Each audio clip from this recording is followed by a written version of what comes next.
Absolutely. And we are back in black from Iraq. This is Brayden.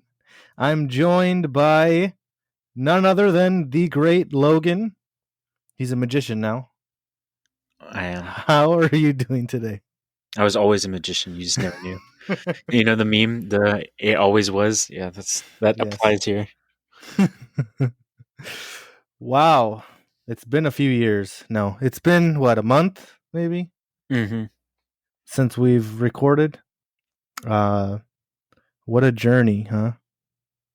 You could say that, yeah. We can call this season 2, maybe, for people that are not very forgiving. Yeah, I mean, I went out of town and we got busy with some stuff. It happens. So we're back. We're doing this again. I lit a fire under Logan's butt and we're doing it. We're doing it. Something new I wanted to try, just to recap some things. First, maybe a recap of some shows that we've watched. First of all, The Mandalorian. Did you finish season 2, Logan? Oh, yeah. What'd you think? It makes me hate the new trilogy way more. It was awesome. Why? It was awesome. Well, because, I mean, just in that last episode, which I was kind of hoping, I doubted that we would get it, but I was hoping that we would get like a 2-hour special or something. But just that last episode was so good and had more storytelling and made more sense than the entire new trilogy, the sequel trilogies. But no, it was awesome. Spoiler alert, really quick. If you don't want to hear spoilers for it, you haven't caught up all the way. I know, crazy enough, some people don't, listen all the way. Spoiler alert, because I'm going to talk about it. Luke coming out on his X-Wing. Awesome. I knew as soon as the X-Wing came up, they're like, oh, a single X-Wing. I was like, I know. It's over. It's over. Yeah, I couldn't. I saw the X-Wing and I was like, nah, there's no way. Like, it was kind of like disbelief. Mm-hmm. And then I just see him. I see the green lightsaber, which I love. Green is my favorite. The green lightsaber is my favorite color. I mean, lime green is my favorite color. So to see the lime green lightsaber again, oh man, brought some tears to my eyes. I mean, that was just beautiful, and the music was amazing, along with the scene, and just I mean, talk about a huge payoff at the end. Just, if you haven't seen it, hopefully maybe spoilers will get you to go and watch The Mandalorian. I mean, they were warned. If they listened, I mean, I said it what, like 3 times? I mean, it is what it is. But yeah, we'll what else? So I finished Cobra Kai season 3. They released that since the last time we recorded. Wow, I didn't think they could get any better than seasons 1 and 2, but they just keep pulling stuff out. And if there's one thing I have to say about the Cobra Kai series so far, it's that, man, do they know how to put out a season finale. I mean, I wouldn't say they're almost on par with Luke Skywalker. Not quite there, because that's decades in the making. I mean, the fact that now we have the technology to do stuff like that is mind-blowing. I mean, that's never been done before in The Mandalorian. But the season finales for the Cobra Kai, each one has been even better than the next, and they've all been so good. And now the build-up, it's funny because the ending of season 2 makes you really look forward to season 3, but the ending of season 3, it's like people are writing death threats if they don't release the next season soon. I mean, and that's how it goes, though. Honestly, like, you just if you, it feels like you're gonna start reaching escape velocity, and they're just gonna crash, and they're not gonna do so well. Oh man, because I'm into season 2, and yeah. I'm probably gonna be watching another episode today, but after we. Oh, you've continued. I didn't know that. You continued watching it? Yeah, I have. So I haven't even asked you, what do you think so far now that you've gone through season 1 and you're into season 2? You're right. Whenever I was, especially at the beginning, you're like, I still feel like, I know who the good guy is, but you're so right. You don't know. You're like, okay, they're both. Oh my gosh. There's, especially with like my personality, there's little things that irritate me about a person, and man, they like. It's just the subtle stuff. Like, I don't know. It's Yeah. I'm looking forward to what you've hyped up the end of season 2 for me, so Oh yeah, the end. Well, I hyped up the end of season 2 because that's all I had seen. Now I really got to hype up the end of season 3. I mean, dude, I was screaming when I was watching with Mirla, my wife, and Trevor. I was just like, yeah, like I'm talking about the whole episode. That's the only episode of Cobra Kai where I've watched over and over and over again. Because I usually, unless it's The Office, even if I love a show, I don't really rewatch it. At least not for a long time. That's just kind of how I am. Same thing with most movies too. But the last episode of season 3, I mean, jeez, man. But the finale of season 2, again, it's really good. It's really good. But I have to warn you, I don't know how far you are in season 2. I will say the low point of the series, and that's not saying much, honestly, because it's almost perfect throughout, for me at least. But the middle of season 2 kind of gets slow for me, at least from what I remember. And then it picks up with the last, like, maybe 3 episodes or so of season 2. It really ramps up. But yeah, like that middle, it kind of like goes, it dips a little bit, so and then it just goes up. So I'm probably just now starting into the low bit because I finished episode 3. I think it was Wednesday night, if I remember correctly. So starting to slow down. I don't know how you can't binge that show though, because I couldn't help myself. Well, I mean, there's so much to watch now. There's so much to watch. Yeah, you're right. Because I also I wanted to catch up with another show that has been up and buzzing, WandaVision. I was like, I don't. At first, and we've talked about this a little bit before, but the first 2 episodes, I enjoyed, but it was like, I don't know where they're going with this. Like, I could kind of tell, and man, Disney had serious cojones to not spoil that much in their trailers, because usually you watch a trailer, you're like, I know what the movie's about. This is, I'm bored. Whatever. I go into the movie, I go into the TV show, I know exactly what's gonna happen. But they gave you context clues, and they're like, okay, you could probably fit it together, but you're gonna have to watch to know that you're right. It's about time someone does that. You know what I mean? For real. Not give away the movie. Because, like, even the Rise of Skywalker, they gave away the Palpatine, whatever, right away. And it's like, well, Yep. The Mandalorian didn't give away Luke Skywalker. Yep. So I feel like now these TV shows are... I've never been a TV show person until recently. And it's like their quality is going so high. And then that's great. They're becoming movie quality, and that's great. Because now you're getting hours upon hours of what you really love, instead of just a 2-hour movie, which is just, I never thought in a million years that would happen. And I honestly think we're going to start moving towards that, especially with how Disney is now, with how many Star Wars and Marvel shows they got, down the line coming up. I think it's going to be more common to have TV shows with that kind of quality. And I don't mean just sitcoms either, but like actual blockbuster TV shows with the effects of a AAA movie. Well, they've got the money to do it, and it's weird because way back when, well, even up till recently, movie stars would just do movies. You couldn't get them to really do a TV show unless they were on the down. They were going down in their career, right? But the fact that you're getting them to do multiple episodes and film a whole series, you have to pay them a lot now because you're getting bona fide stars to be in your shows. But it's totally worth it. The payoff is worth it. The quality overall is better. The acting, the directing, it's just getting much better. Yep, for sure. And people will shell out money for that if it's good enough.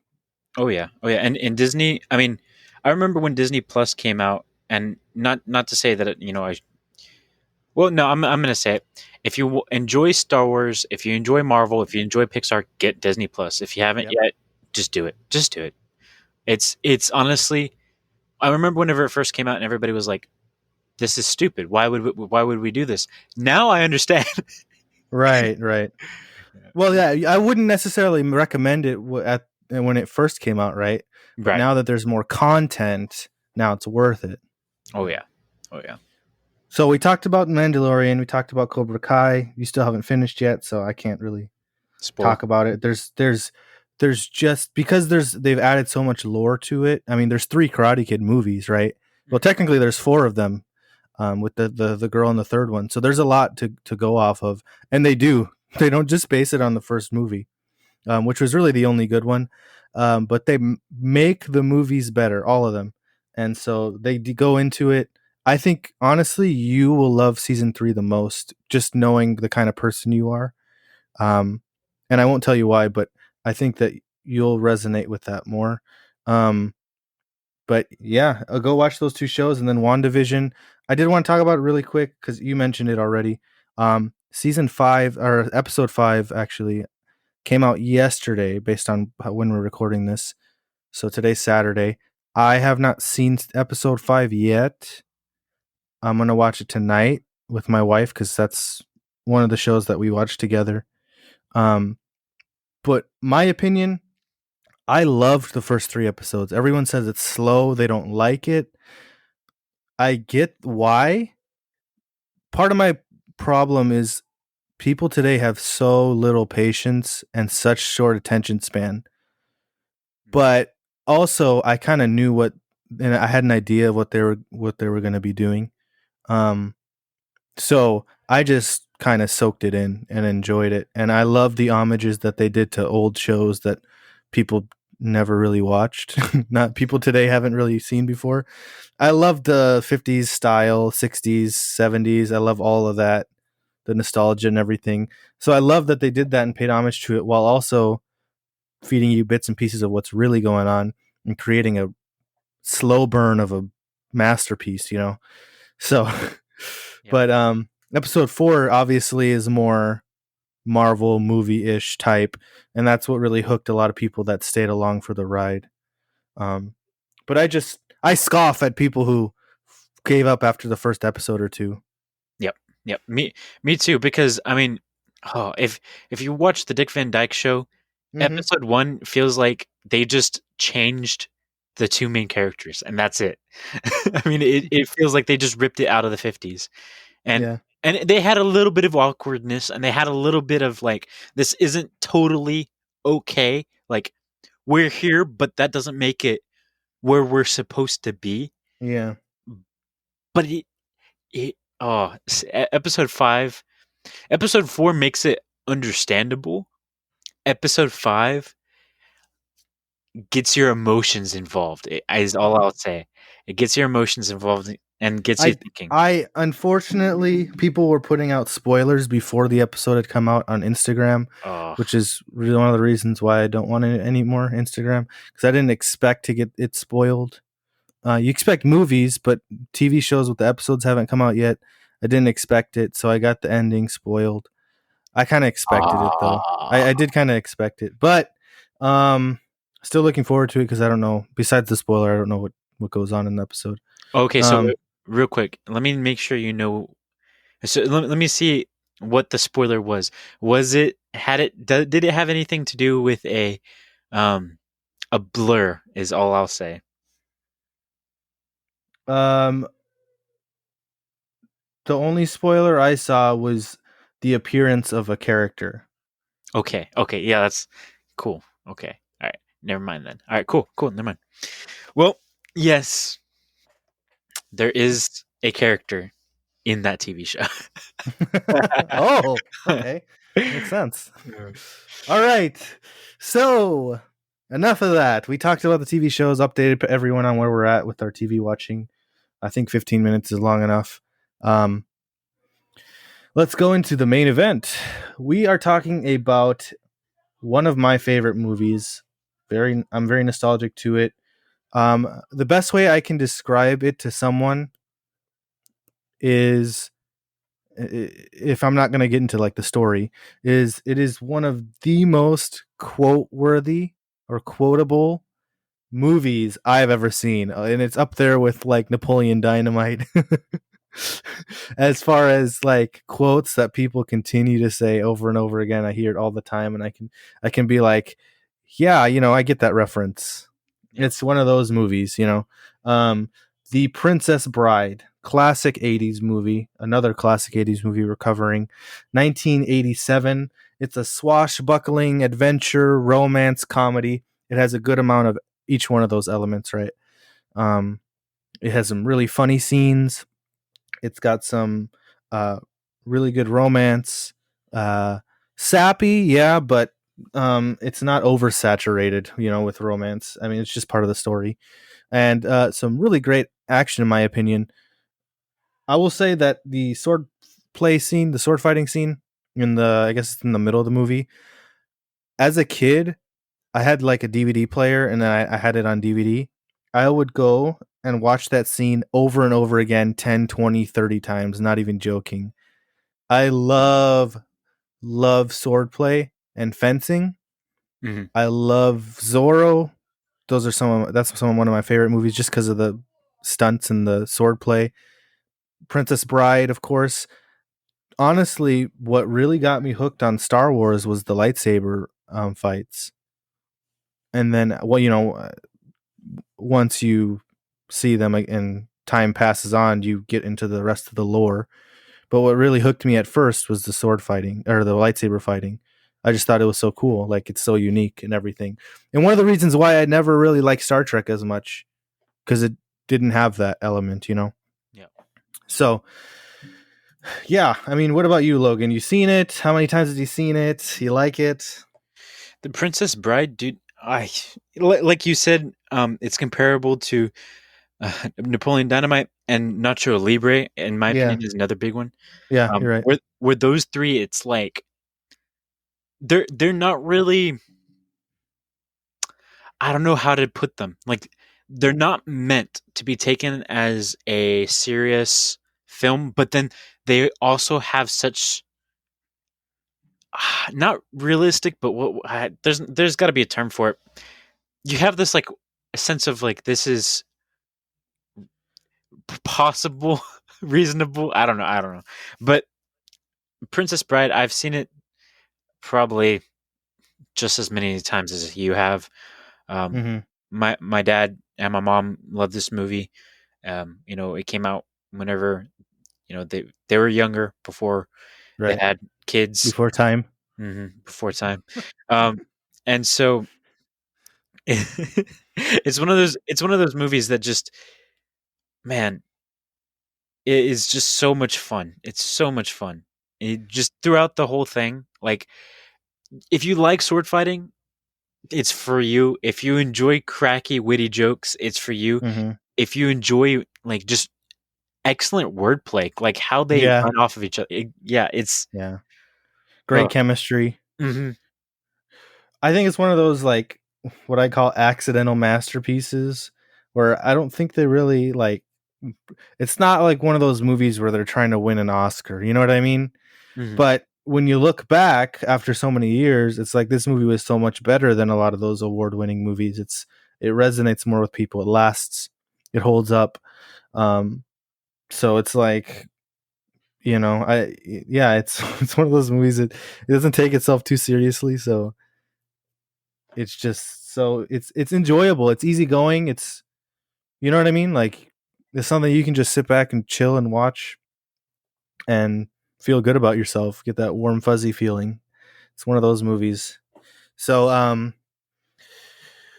directed by Rob Reiner, pretty darn good director. And it stars, this is one of the movies, one of the reasons why I love Carrie Elwes, this movie, and then of course Robin Hood Men in Tights, which we haven't gone over yet. Those two movies are some of my favorites. So that alone is really why I love Cary Elwes as an actor. He did these two movies that I consider comedic masterpieces, and then he was in Twister too, which is another great movie. Uh, so the cast is great. I mean, Robin Wright, who plays the love interest, this was her first movie. She went on to play Jenny in Forrest Gump, so she became like a movie star, right? And then, of course, you got Andre the Giant, the wrestler. Anytime a movie has like an athlete in it, sometimes it becomes a masterpiece, like The Goonies. You had a football player playing Sloth. Sometimes that stuff works out, and he's great in the movie. Mandy Patinkin, who plays one of the most iconic, I think probably maybe even the most iconic, character in the movie. He's not the main character, but Inigo Montoya, who has one of the most famous lines in movie history. Although a lot of the lines in this movie, pretty much, yeah, it's like one of those movies like the prequels where you could take just a section of the movie, just where they're just talking, right? yeah, Take it out of context and say it, and somebody's be like, "That's from the Princess Bride." dude, this is the highest compliment I can give anyone. Okay, this is a movie that I would write.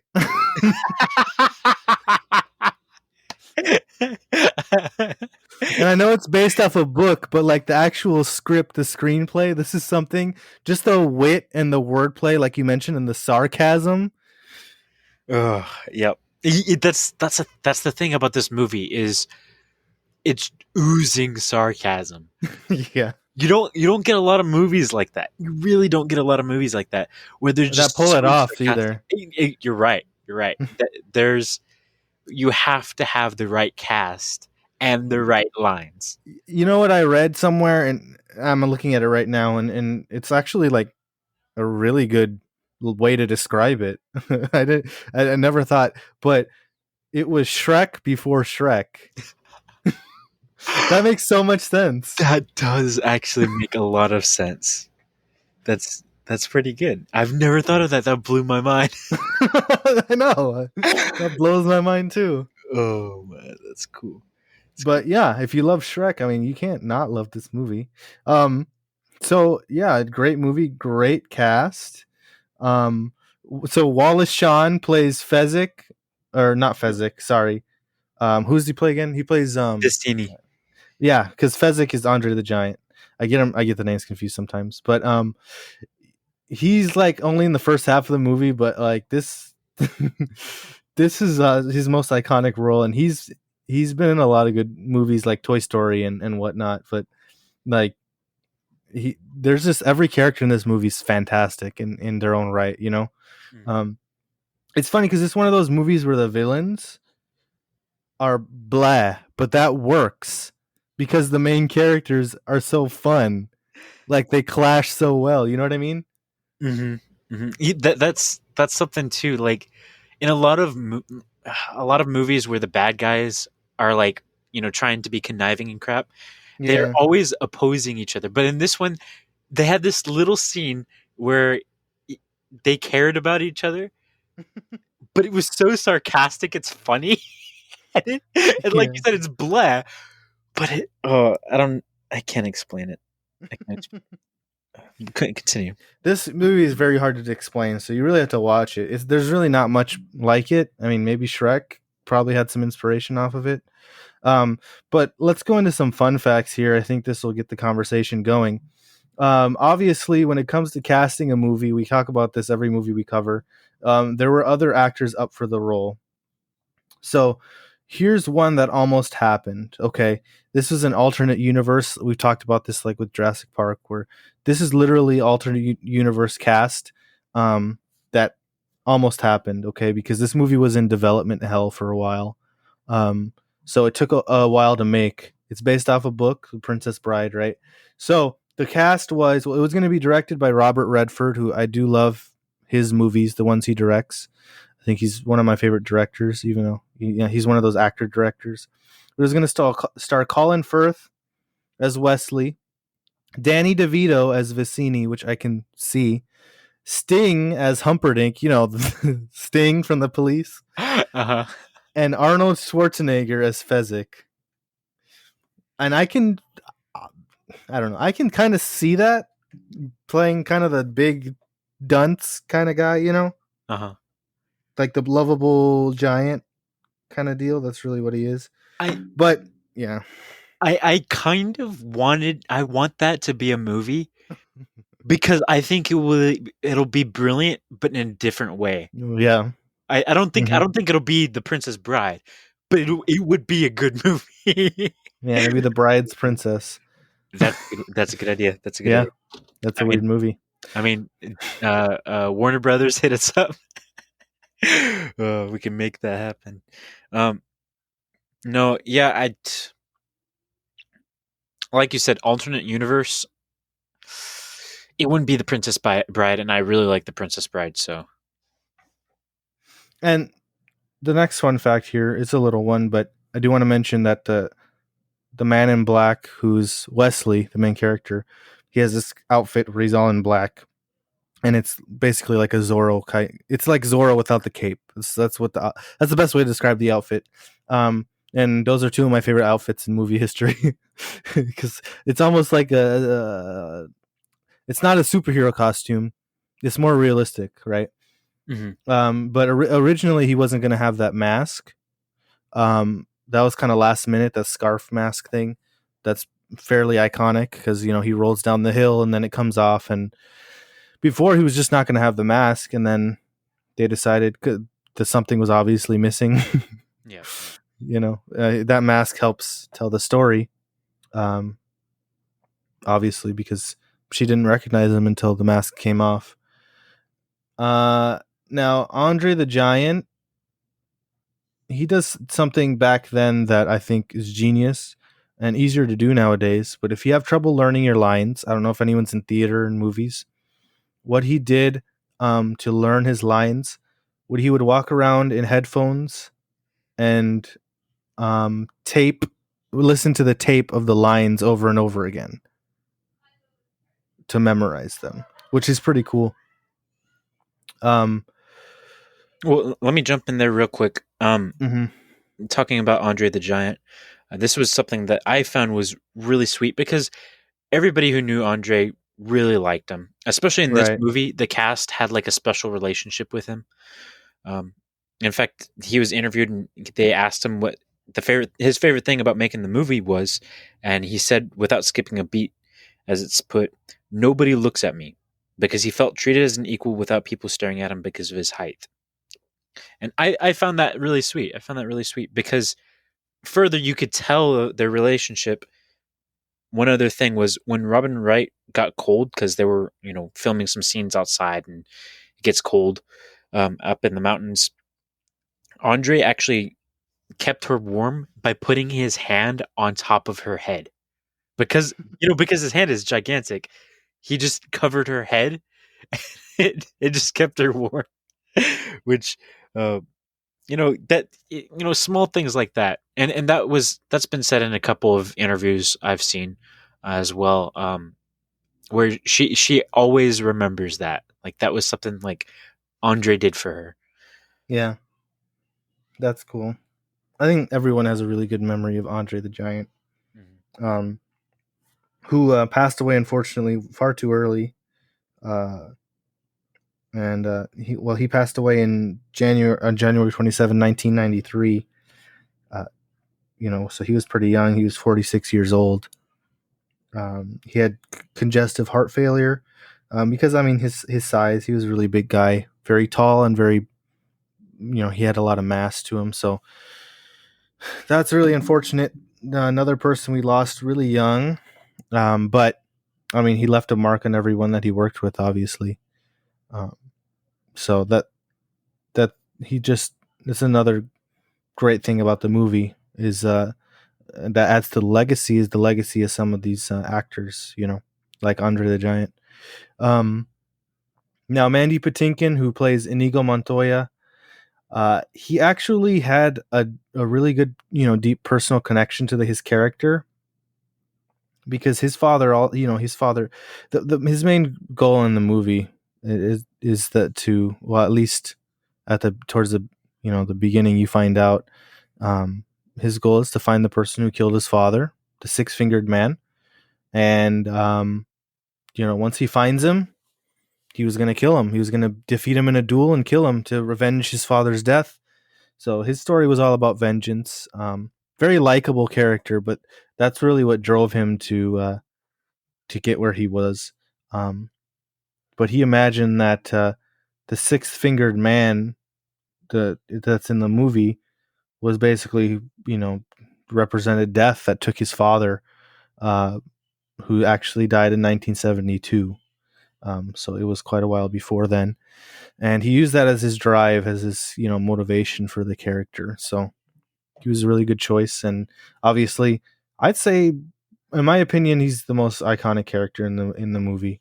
I mean, so that's arguable, obviously, but I do think that that's my opinion. So, any other fun facts that you have, Logan? I'll let you go. Actually, no. Well, actually, no. One thing. Now I'm done here. No, when Count Rugen actually hits Wesley over the head, Oh yeah. he told him, go ahead and hit him for real. And they ended up having to close production, like changing things away from what you were talking about. But that's hilarious. No, go ahead, hit me for real. Okay. I mean, they put their blood, sweat, and tears into that movie. Yep. Yeah. No, that stuff is going to happen behind the scenes of some of these great movies. Just things happen, and it's just so memorable, which is really cool. Now, what would you say is the funniest scene in the movie? The funniest scene. That's hard. That's hard. One of my favorite scenes, though, just because of how goofy it is, is the scene where they're sitting down. Carrie's character, Wesley, sitting there.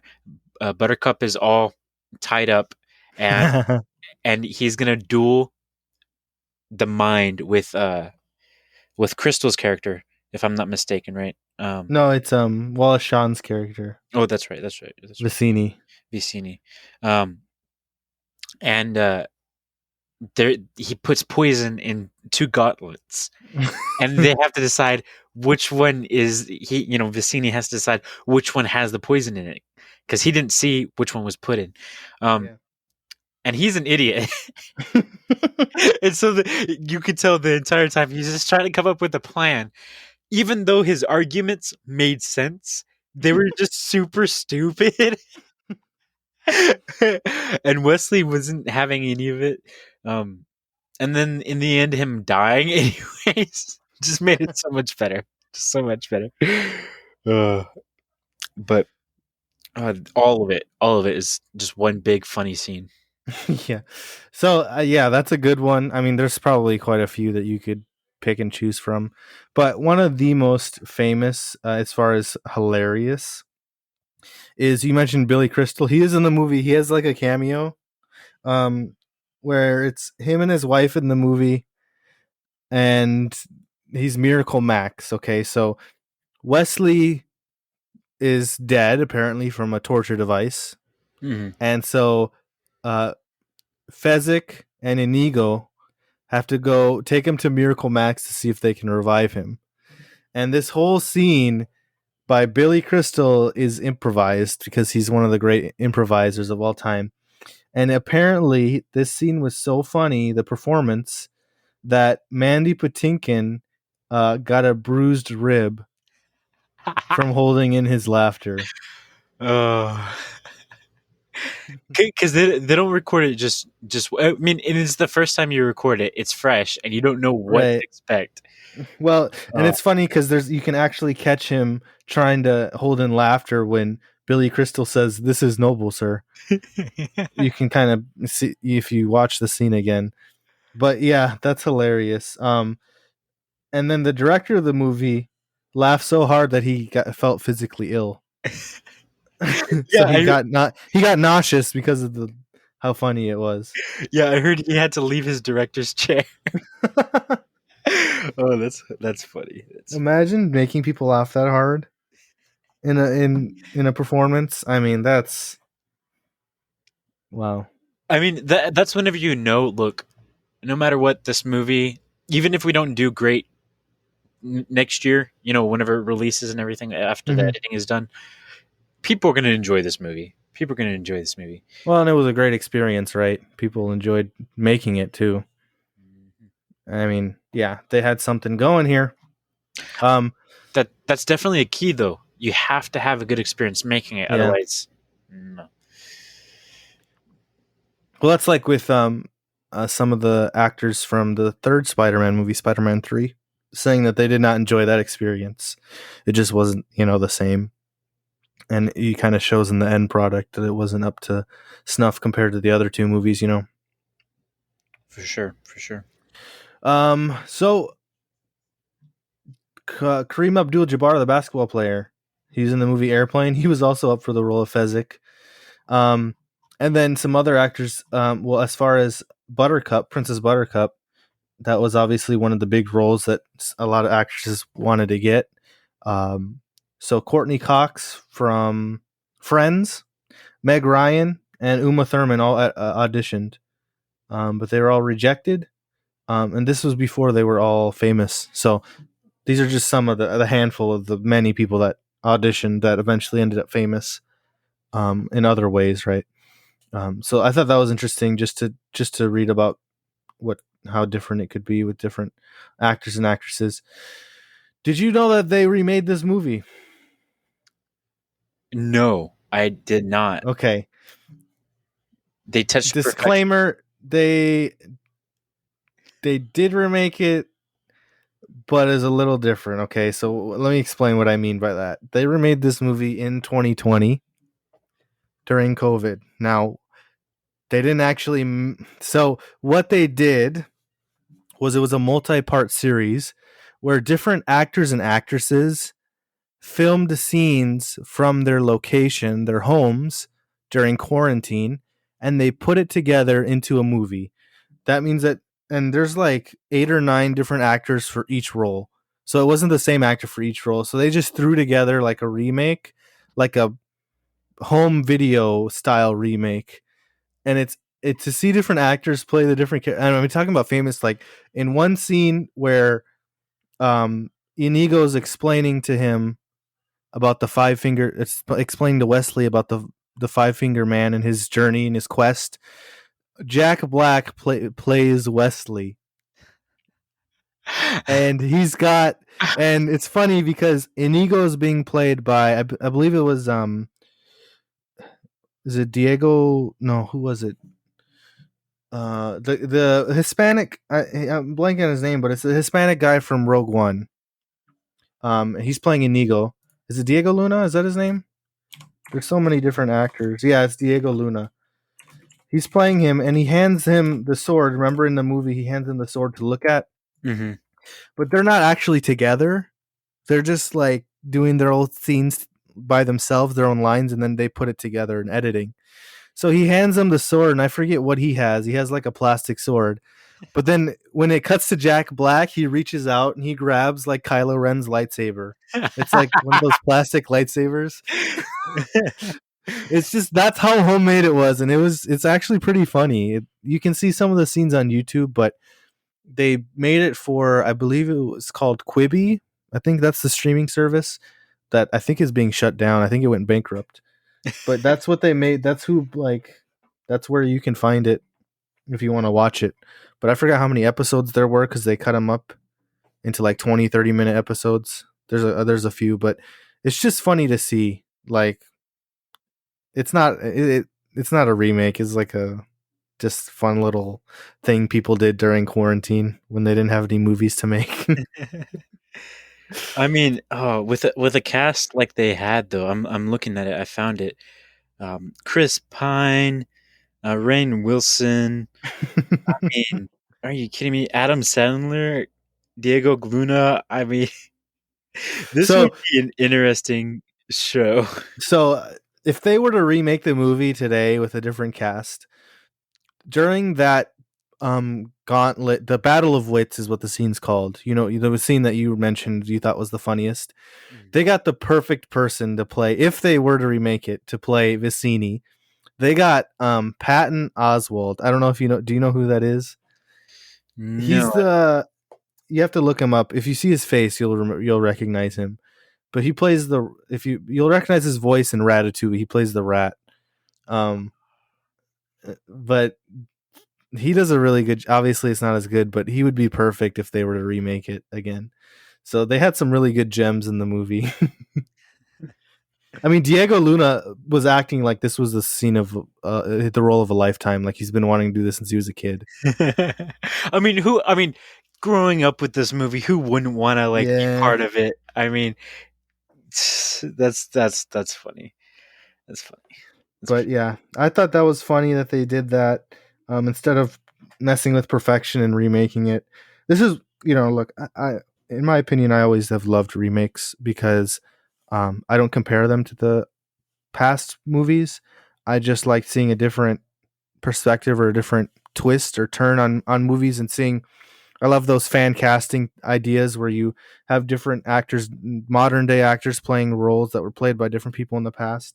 So I've always been a fan of that idea. This is the one of the few movies that I say never ever touch it. Okay, don't ever. There's nothing you can do that I would want to see. You know what I mean? Besides this, I even don't mind if they made like a modern day Back to the Future. I think I mentioned this in the other one where they go back into the 80s. That would be a cool twist. But Princess Bride, there's no reason to remake it. There's no reason. And for some reason, I don't know, just something tells me. I'm looking Mhm. at Rotten Tomatoes that most people would agree. It's one of the few movies that the audience and the critics agree don't touch this movie. Like Right. this is very close to perfection.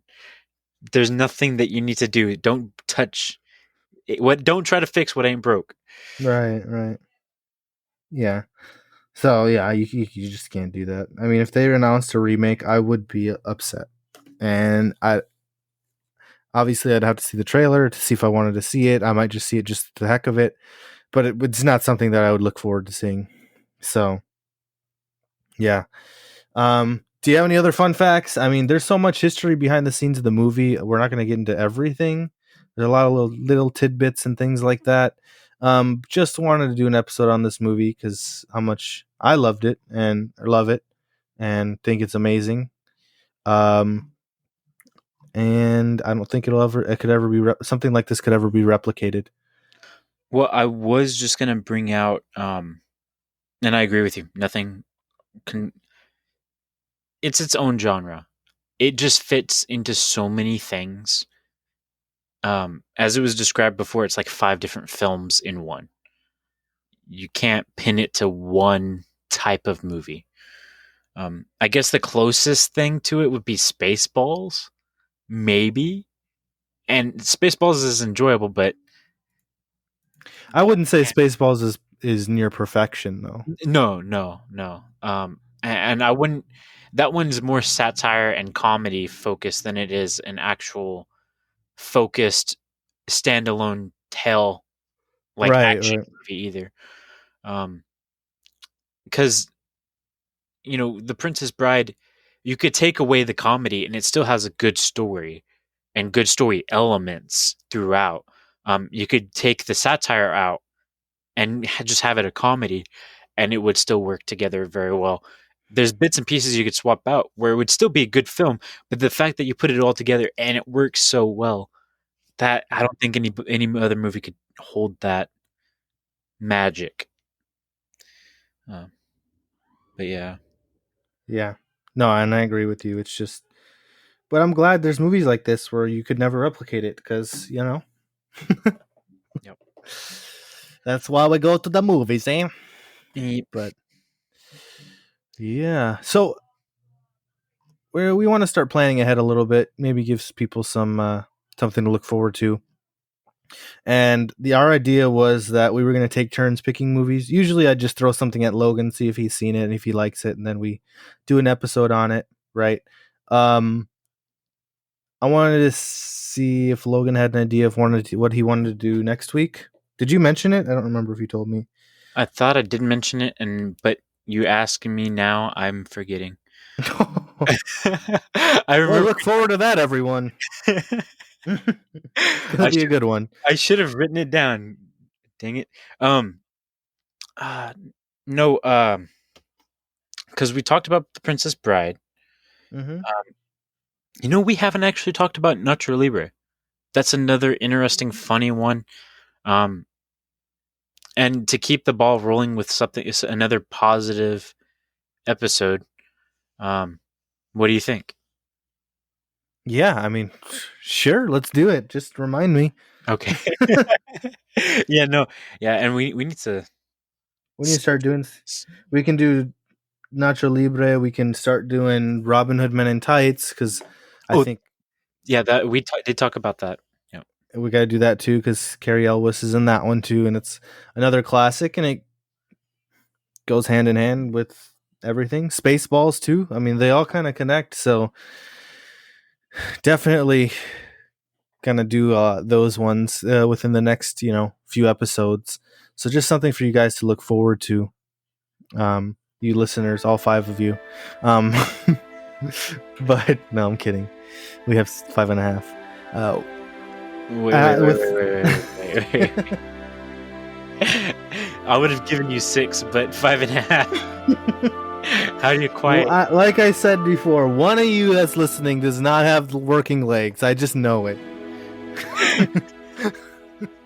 Out of all 5 people that listen to this, the sixth person, there's no way. Statistically, there has to be someone that does not have any working legs, or legs. Period. I don't know. I was about to say, so is it just one leg, or do they have to not have legs whatsoever? I mean, if they had a limp, I think I could get a pass on that too. Okay. Oh, jeez. All right, so before we end it, coming in March, we were on the Cinema Millennials. He finished editing it. He sent it over to us.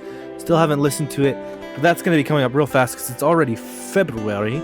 So that, and then we have planned some stuff to do with Talk Ag to Me, Brandon. We want to appear on his show, and then of course we want to have him on ours in the near future. So we've been cooking some stuff up with him, okay? And before I forget, okay, so the past 10 episodes I've forgotten to do this, and I feel so horrible. And I just remembered now, and I'm so thankful. But for the longest time, I was supposed to shout out a podcast because one of their first episodes, I made a recommendation for them to cover a certain movie, Edward Scissorhands. It's a newer podcast. Since they've requested me to shout them out because we made a deal. They're pros now, probably. It's been that long. That's how long I've forgotten to do this. They probably have more listens than us combined. Exactly. And every time after we're done recording, I'm like, dang it, I forgot again. So, completely unqualified. Go check them out. They are family friendly. They don't always cover family friendly movies though. So just, go check them out though. Two females that have their own podcast, and I made a deal with them. So I've got a gun to my head right now. I have to say this. But I've listened to some of their episodes. I mean, the Edward Scissorhands one. They had, I don't know if they had seen it before. I don't know. One of them hadn't. I don't know if both of them hadn't. But I was very pleased with their episodes. So go check them out. and remember, they're females, not women. Females. And they're completely unqualified to do the job. So just like us. I mean, y'all listen to us. You might as well listen to another. Well. Yes, so finally I got that off my chest. Okay, so we should probably end this episode. With that being said, Logan, It's about my bedtime. Yeah, not really, but sure, whatever. And I bid ye adieu. Good afternoon, good morning, good night, and good evening. Well, that's okay.